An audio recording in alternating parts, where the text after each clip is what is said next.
What's up, everyone? My name is Curtis Edney, and this is my YouTube channel, Hot Action Fishing and Fab. Well, we're on part 3 of the Johnson skiff build. Just going to be doing the transom supports and building some little boxes for the back part of my transom area. Right now it's super windy here in Southwest Florida. I would love to do my intro out by the little skiff back there. You see it back there?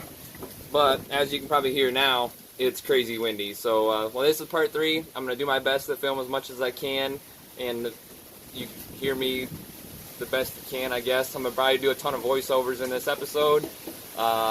Here we go. Alright, the transom's all done and glassed up. This is me going on. I'm going to build some little boxes that are going to go right here in place. This right there and right there. I'm going to leave a gap in the middle. It's a little bit changed. So I changed the plans a little bit from what I was going to do. I was going to do a full back deck, but I'm not going to do that no more. I'm going to do these boxes. My process and measuring everything out. This is a little fishing skiff. This is not going to be a 1,000,000-mile-an-hour boat, you know, and it's not going to be, you know, anything super crazy. It's going to be a fishing skiff. So I don't do anything super crazy to measure this. I figured out how far it, you know, from out the inside of the boat on inside to inside, how big it was, and then I marked my center line. I came down, you know, and I marked from chine to chine, from outside or inside of the hull, just like that to there. Found the center line again. After I figured out that this is my center line and I drew that down, I actually leveled the boat out with a bubble level and a jack, and I found that, you know, figured out that it was level. I actually took my combination square and I dropped it down, and I was able to tell that line is in fact square and parallel or perpendicular to the transom. So what I did after that, I knew how much of a gap that I wanted between for this box and that box there, and then the gap that's in the middle. I made it 19 inches because eventually I'm going to probably do maybe a drop-in live well, you know, like a removable live well there, or possibly a small like 20-quart cooler will be able to slide in there with no problems, be able to fit good. And then my legs, when I don't have a cooler in there, a live well, my legs will be able to pivot around and swing around. So I figured that out. I did 19 inches from side to side, and I just measured out from my center line, whatever it was, 9.5 from center line out, 9.5. So that was my 19 inches. And just marked it down, and then just drew a straight line to the floor, and then just doing this because this transom is going to be pretty much square to the floor, to the back of the boat. What I did after that is I just take my combination square again. I lined it up, I drew my line out, and then I just expanded it with my bump stick because this is obviously straight. So I just expanded that out, and I'm going to draw it. My boxes are going to be the bottom of the box because obviously the boat tapers from the bottom of the hull up. The box is 14 inches on the bottom. I'm going to go from, well, it's going to be 14 inches on the inside to 24 inches. And then I'm going to have a 45 out from there. So when the boat's sitting upright, you know, and I'm not using it, I can tip it back, and then everything drains out properly. All the water drains out onto the ground and doesn't hang out in the boat, doesn't get stuck in areas. So I make templates for everything, and I don't ever get rid of my templates because this template is still the template for my transom. And all I did is cut it in half, and then I cut it square across the top, and look at this, without even doing any more trimming, it's already almost perfect. Gotta do a little bit of trimming on the foam, and then this is about darn ready to be transferred onto the Divincell. And then, well, actually I'm gonna cut this down too as well, so it's the proper height, because I figured my height that I wanted back here, this is my height line for how tall I want this box. I figured it out by sitting on the cooler, and I was like, oh, that's pretty close. And a cooler would actually be level to the top of this transom, and I didn't want that because I didn't want like something rolling off the back of the boat or something like that. So I made a little bit of a lip, and this is 13 inches, and I'm going to cut this down to 13 inches, so it should be right. And this, a little more trimming, and this thing will be perfect, and then I can transfer it onto my Divincell. This is a clip of me just fine-tuning the foam for my template before I transfer them to the foam core.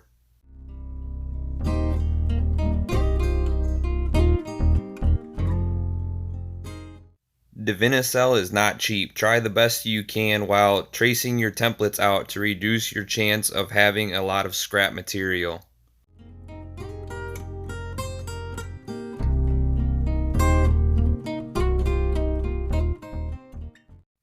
Another reason why I love using foam core over marine plywood, you can cut it out with a razor knife, no problem. Very time consuming having to get a jigsaw out every time you need to cut a part out of the marine plywood.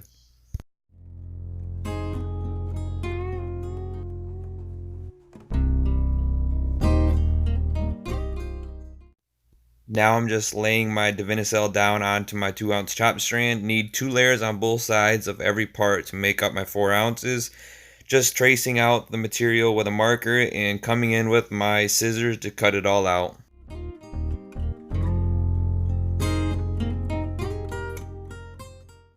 Alright everyone, I just got done cutting my 2-ounce chop strand matting for my transom supports, rear boxes in the back of the transom.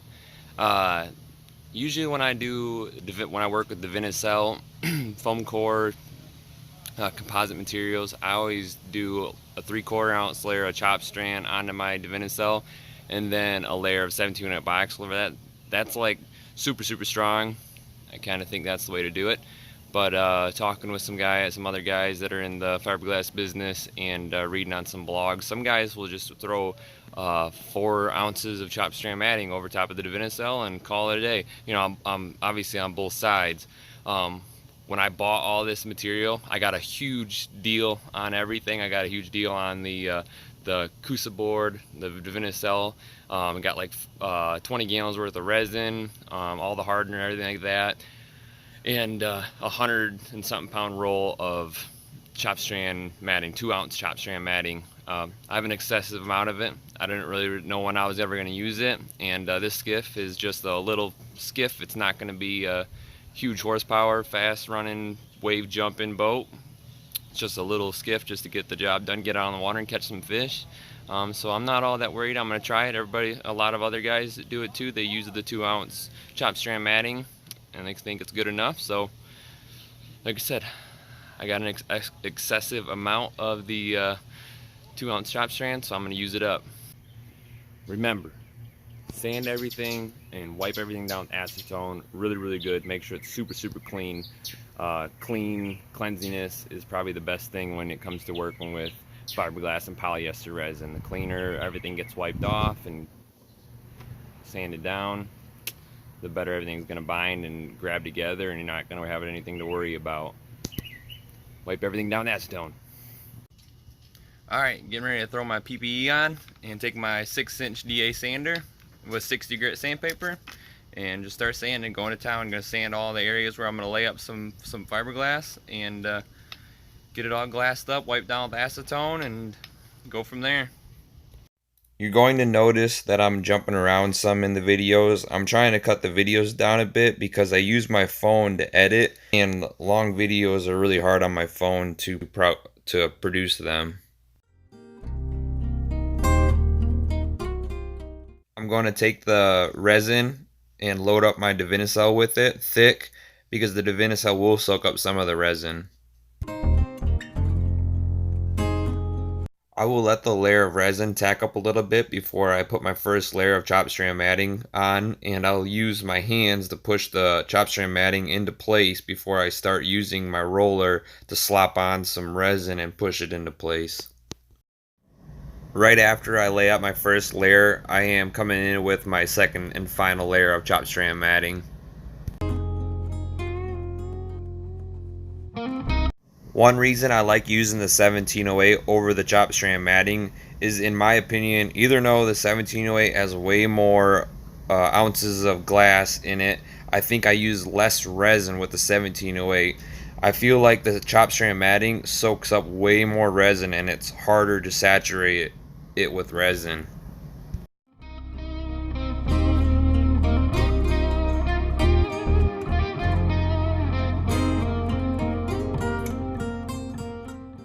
After I'm done laying up all the chop strand matting, I'm going to let it cure. In the next clip, I'm going to explain how I trim all the excess glass off the panels. My 4-inch grinder, cut down the sides, cut down the sides, cut down the sides. And then after I'm done cutting all down the sides and everything, take my 5-inch palm sander and sand all the edges and sand the whole thing. You'll see. I'm gonna put my mask on and go from there. What I use to cut the glass is a diamond cutoff wheel for cutting tile. It works great and it lasts forever. After I cut the glass with the grinder, I come in with my little DA palm sander and just sand all the edges and sand the top of the panel. Just get everything where the glass is going to lay up all good and sanded.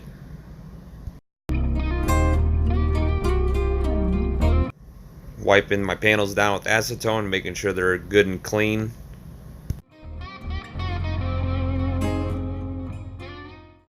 Same thing with wiping the hull down, making sure wherever all the glass is going to get laid up, it's nice and clean. Alright, I finished sanding everything, wiped everything down with acetone. Everything's all nice and clean now, got all the dust, blew everything away, wiped it all down, got it all cleaned up. I'm gonna whip up some peanut butter, and I'm gonna use that to bond my transom knees, supports, slash storage boxes. Use that to bond that down. And then I'm gonna cut my tabbing material, my 1708 tabbing material, and come in with that and lay up all my tabs. Probably just gonna do 1 layer of 1708, maybe 2 layers on the main support of the transom, and go from there. All right, I'm gonna start mixing up my peanut butter. I'm gonna lay my peanut butter down first, and then I'm gonna take my panel and bond it into the peanut butter, and then use my plastic spoons. This is what I like to use to make my fillets in this situation. Makes it a lot easier. Then I'll come in with my plastic spoons, make my fillets for my fiberglass to be rounded onto, and work from there. Just keep, just build it up. Also, because I don't have that big of gaps in my material, I'm not going to be adding the 1/4-inch fibers. Just going to be using the fumed silica.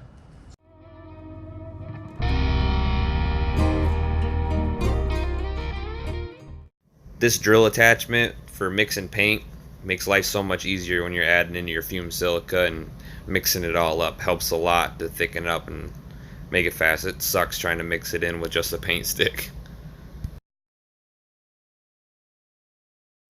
Most people say that you should add your hardener, your MEK or whatever, into your epoxy or polyester resin before you add all these thickening things into your resin, just because it's harder to mix in the MEK. Well, I haven't had any issues, and it makes it so much easier to mix everything up, thicken everything up before I add my hardener in. Just a little pointer. I've never had any issues adding all my different kinds of thickening stuff before I add my MEK in.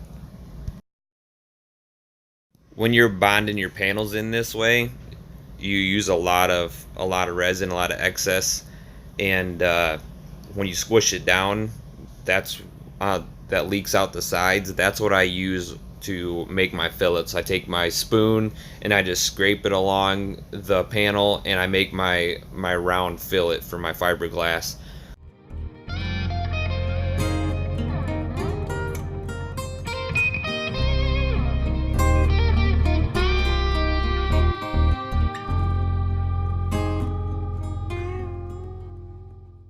Alright, there we go.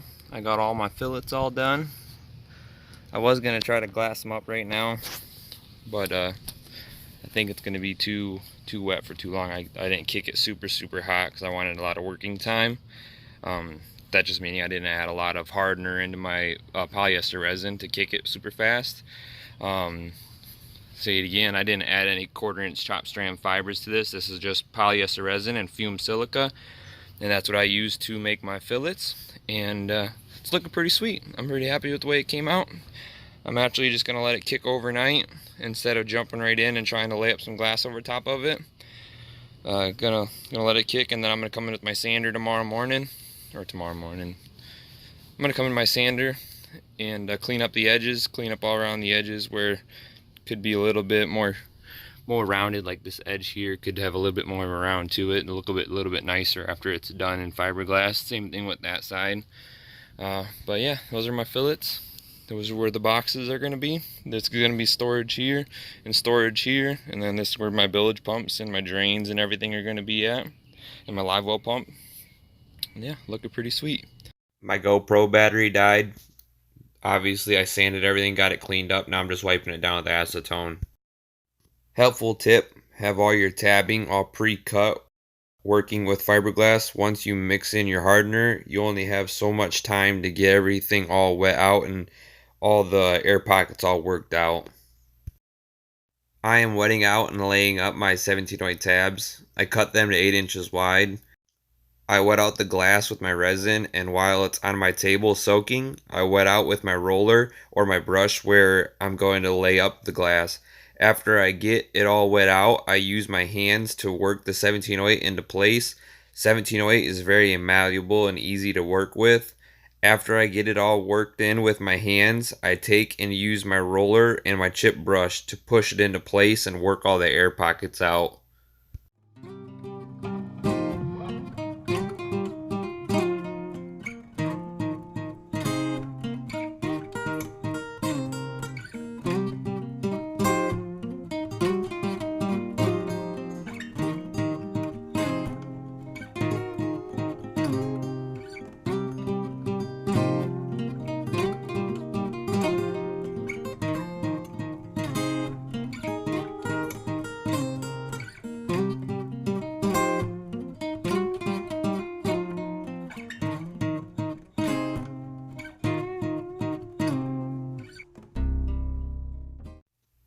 I'm only going to show you guys this side, the port side of the boat, of me doing all the work and wetting out all the glass and laying all the tabbing up.